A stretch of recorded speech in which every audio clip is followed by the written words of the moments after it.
नमस्कार, मैं हूं रजत अवस्थी और आप देख रहे हैं अनफिल्टर्ड इम्पैक्ट बाय रजत अवस्थी। सियासत में, राजनीति में ड्रामेबाजी किस हद तक होती है, इसका प्रमाण आपको हम देते हैं। जेल गए अरविंद केजरीवाल शराब घोटाले से संबंधित मामले में।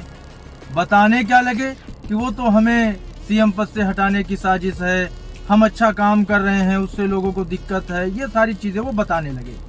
कारण क्या था, क्यों जेल उनको जाना पड़ा, क्यों ईडी ने गिरफ्तार किया, क्यों उनको ट्रायल पे रखा गया, क्यों कोर्ट ने उनको जमानत देने में सोच समझ कर टाइम लिया? क्योंकि शराब नीति घोटाले मामले से संबंधित ये पूरा मामला था। मनीष सिसोदिया, सत्येंद्र जैन, है ना, ये संजय सिंह, ये सब उसी में गए थे जेल। लेकिन पोर्ट्रे क्या किया गया इनके द्वारा कि जनता की सेवा कर रहे हैं, बीजेपी करने नहीं दे रही है और पब्लिक को हम बताना चाहते हैं, पब्लिक देखे समझे, मतलब जनता को बेवकूफ समझ के रखा है। अब देखो, जेल गए तो उन्होंने कहा ऐसा कोई प्रावधान है नहीं कि जेल जाने के बाद कोई मुख्यमंत्री इस्तीफा दे दे। मैं तो इस्तीफा नहीं दूंगा, उन्होंने नहीं दिया।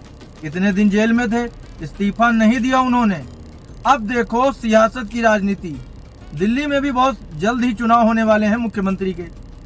अब जब समय नजदीक आ रहा है, जेल से निकलने के बाद पब्लिक के इमोशन के साथ कैसे खेला जाता है। आप देखो, सीएम अरविंद केजरीवाल ने, जैसा अभी मुझे खबर मिली है, सीएम अरविंद केजरीवाल ने 2 दिन बाद अपने सीएम पद से इस्तीफा देने का ऐलान किया है। आपने क्यों किया? जब आप जेल में थे तब तो आपने नहीं किया। आप देखो, बाकी जगह के मुख्यमंत्री जेल गए, उन्होंने किया, इस्तीफा दिया, दूसरे को बनाया, वापस आके भले ही उन्होंने फिर से मुख्यमंत्री बन गए, लेकिन उन्होंने उस समय उस मर्यादा को रखा। अब इन्होंने नहीं दिया इस्तीफा, इतने दिन जेल में थे, इस्तीफा नहीं दिया। अब जब जेल से जमानत मिलके बाहर आ गए हैं तब इस्तीफा दे रहे हैं, क्योंकि दिल्ली के चुनाव तो नजदीक आ रहे हैं, तो थोड़ा इमोशनल लोगों को लेकर के आएंगे और वापस से सिंपैथी वोट गेन कर लेंगे और फिर से मुख्यमंत्री बनने का इनका टारगेट मुझे दिख रहा है। मुझे जो दिख रहा है, हम लोग तो ऑब्जर्व करते हैं ना चीजें, तो हमें अभी यही दिख रहा है कि अब अचानक से अब इस्तीफे का ऐलान आप क्यों कर रहे हैं सीएम अरविंद केजरीवाल जी? आपको तो जेल जाने से तुरंत ही कर देना चाहिए था। जब आपने नहीं किया था तो आप भी ना करते, बने रहते, जब तक आपकी ड्यू थी तब तक आप बनते वहां के सीएम दिल्ली के। लेकिन अब आपने इस्तीफे का ऐलान कर दिया है। पब्लिक को इतना बेवकूफ समझते हैं नेता, इतना बेवकूफ समझते हैं। और इस चैनल पे मैं खुल के बात कर पाता हूँ क्योंकि ये अनफिल्टर्ड है और मैं कर पाता हूँ खुल के बात। मुझे जो दिखता है, जो मेरा नजरिया है समझने का, देखने का, एक जर्नलिस्ट होने के नाते मुझे ये दिखा, मुझे लगा आपसे ये सब साझा करनी चाहिए बातें, तो मैंने इस पर एक आपके लिए ये वीडियो बनाया है, क्योंकि ये जागरूक होना, समझदार होना आम पब्लिक के लिए बहुत इंपॉर्टेंट हो गया है। थोड़े दिन के लिए आपको कुछ दिखेगा कि नहीं ये सब तो बढ़िया आदमी है, अच्छा कर रहा है, उसके बाद 5 साल आपको वो सब झेलना पड़ेगा जो भी दिल्ली की हालत थी। सीएम जेल में बैठ जाएगा, पब्लिक घूमेगी कि अब किससे गुहार लगे, कौन काम करेगा।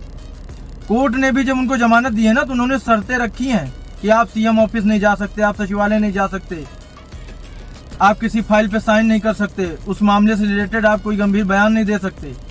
अब अभी उनके ऊपर से आरोप हटा नहीं है, उनको जमानत मिली है अरविंद केजरीवाल जी को। और उन्होंने क्या किया, हम तो तानाशाह के खिलाफ जीत गए, हम तो उसे हरा सकते हैं, जेल के ताले टूट गए, जेल के ताले टूट गए, अरविंद केजरीवाल छूट गए, ऐसा नारा लगाया गया, पूरा रोड शो किया गया। क्या है ये? पब्लिक पागल थोड़ी है, पब्लिक को अकल है, वो देखती है चीजें, बहकावे में और गुमराह नहीं होती है पब्लिक। तो पब्लिक के सामने ये मेरा पॉइंट ऑफ व्यू है जो मैं रख रहा हूँ, और आप सब कमेंट बॉक्स में बताइएगा कि जो मेरा पॉइंट ऑफ व्यू है, क्या आप भी इस पूरे घटनाक्रम को उसी नजरिए से देख रहे हैं क्या? जल्द मिलते हैं एक और बड़े अपडेट के साथ, तब तक जुड़े रहे हमारे साथ और चैनल को फॉलो कर लीजिए, चैनल को सब्सक्राइब कर लीजिए यूट्यूब पे, और वीडियो को अधिक से अधिक लोगों तक शेयर कीजिए, नोटिफिकेशन ऑन कर लीजिए ताकि मैं जो भी अपडेट दूं आप तक तुरंत सबसे पहले पहुंचे। तो जुड़े रहे हमारे साथ अनफिल्टर्ड इम्पैक्ट बाय रजत अवस्थी में। मिलते हैं जल्द ही। जय हिंद।